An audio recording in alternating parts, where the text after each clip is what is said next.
With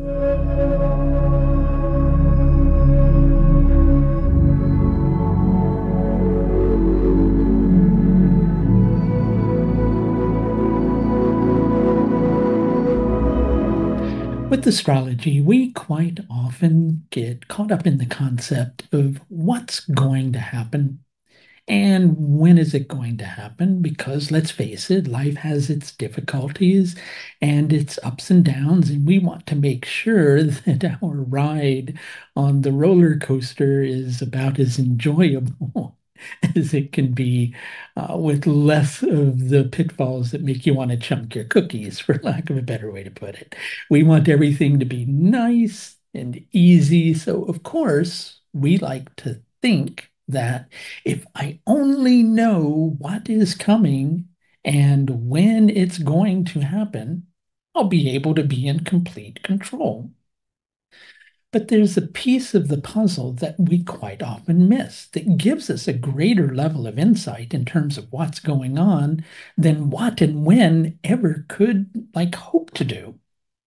And that is, why is this happening? Why is this happening is so much more important than what is happening and when is it going to happen. Because when you understand why this is happening, you can deal with the root of the issue. And so it's really important to understand the deeper karmic patterns in the horoscope. These are illustrated through something called the nodal axis. In Western astrology, they call this the South Node and the North Node. In Vedic astrology, we call this Ketu and Rahu. And in Vedic astrology, they have such a greater level of importance in the horoscope. But why not? What often gets missed in the equation is just like we have an ascendant or a rising sign in the horoscope that's going to delineate the placements of the houses and which areas of life things will play out in. Ketu and Rahu do that on another level. They're like the ascendant and the descendant of our karmic patterns. So they become very important and very vital. And as a matter of fact, everything that's going on in your life is going to have a connection in some way, shape, or form to that nodal axis. I used to do a consultation a few years ago. It was called the Tier 1 service. And I'm now reintroducing something brand new, which is called the Source and Solution Consultation, which is a reintroduction of this consultation. And what this gives you is a complete karmic analysis, a look at Ketu and Rahu through two important areas of your horoscope, sometimes a little bit more dependent upon your questions. And it's going to help us to understand the source causes behind what you're dealing with. In addition to that, this consultation contains time for 2 to 3 additional questions, dependent upon how much time allows, that you're presently concerned about. And the idea in this session is we're going to tie those two together. So this consultation requires some prep time. So it's $249 for this 90-minute consultation, but worth every penny of it because it's such a vast and deep approach to astrology. If you're interested in scheduling this with me, you can do that through the link that you'll see up above in this video if you're watching this on YouTube, and it'll be down below if you're watching it elsewhere. But I thought I would illustrate today some of these points and how this all tends to come together in order to create this great drama that you're going through in life, and to help you to understand it's less important. I didn't say not important, but it's less important to understand what and when something is going to happen, and much more important to understand, why is this happening?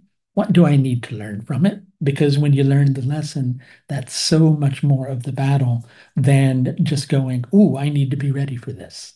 Okay, so let's go take a look at some of these particular concepts that I'm talking about. So this is a randomly created horoscope that I just made for the purpose of this video. As I jokingly always like to tell my students, we can create a human. Okay, I'll stay away from the mad scientist laughs for right now.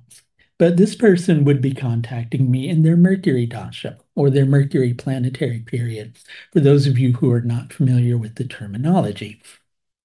During those times, everything that Mercury is related to in the horoscope is going to come to fruition. But to try to delineate every single one of those things immediately is going to be complex. And, it would take me a really long video to be able to do it. So we're going to keep it simple for the sake of this and point out one of the concepts, which is that Mercury relates to something in the horoscope called the Nati Karaka. Now, one of the things that this relates to is one's distant relatives, but it also relates to those things and people in which we find a level of opposition. Or an easier way to put that is our enemies. Okay. If you look at Mercury in this person's horoscope, Mercury is responsible for the person's seventh house or their relationship house, and Mercury is placed in the sixth. So one could very simply say that during this particular period of time, the person is going to be working on their relationship to stress and to conflict and how to approach that on a certain level. So this person might be approaching me and going, "Hey, I'm having all this conflict in my relationships, and I really don't know fully where it's coming from." And we can look at Mercury by all means, and we should, but there's going to be some deeper patterns in the horoscope that people might often miss. So, for instance, when this person is in their Mercury period, their North Node is going to get activated too because Mercury rules the North Node. And here in Virgo, they have a conjunction between Rahu and Mars. These Rahu Mars conjunctions should really be called Rahu Mars conflagrations because they tend to bring a lot of power struggles into the life of the individual. So we would be seeing during this period of the person's life probably a lot of power struggles, and they're in a position where they're trying to make sense of what's actually going on. Now, I'm not going to bring up the entire chart. Actually, maybe I'll try to. Let's see what happens. You may see my head bounce around in the corner as I push buttons on my computer. There we go. And we'll click in the middle.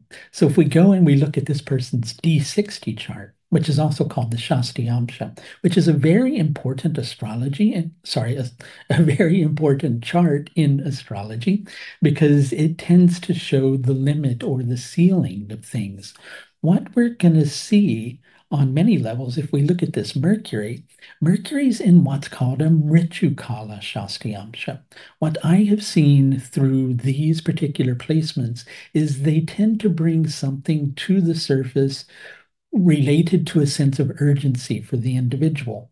We might be able to understand this from the perspective that in a previous lifetime, something about that person's Mercury placed them in a position where they were put to death. So this person may have a really hard time with conflict because every time conflict comes to the surface, fear comes up for them. And if we look, we'll see a few other things that kind of point in that direction too. Like this person's Saturn's in a Kantaka Shastiyamsha. These Kantaka Shastiyamshas tend to relate to the person being viewed as a thorn in the side of other people, right?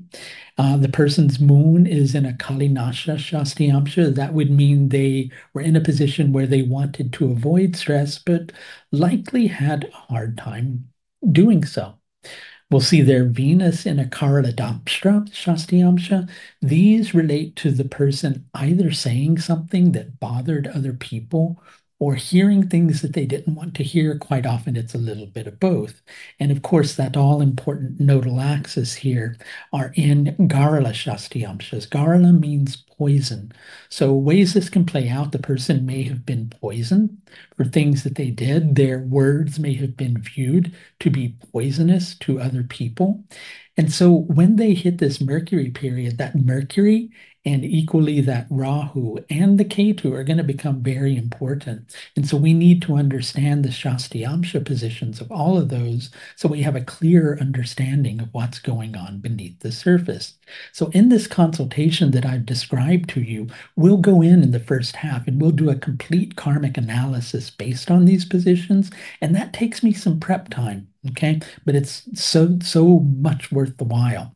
In addition to that, and don't worry, you don't have to wait while I'm doing the prep time in case you were thinking that. I prep it ahead of time. I'm just explaining to you that it is a pretty in-depth assessment of the horoscope.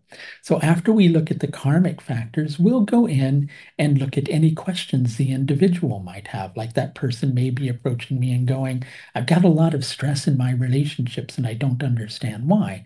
Well, these two ways of looking at the horoscope and tying them together will point in the direction of why, so that the person can have an understanding of what's coming to the surface for them and why that's happening during that period of time. And it will make all the whats and whens of the situation much easier to cope with. So if you're interested in scheduling this consultation, it's called the Source and Solution Consultation. And again, you can schedule it through the link above if you're watching this on YouTube. If you're watching it elsewhere, it'll be down in the section below. Thanks a lot for watching. Bye now.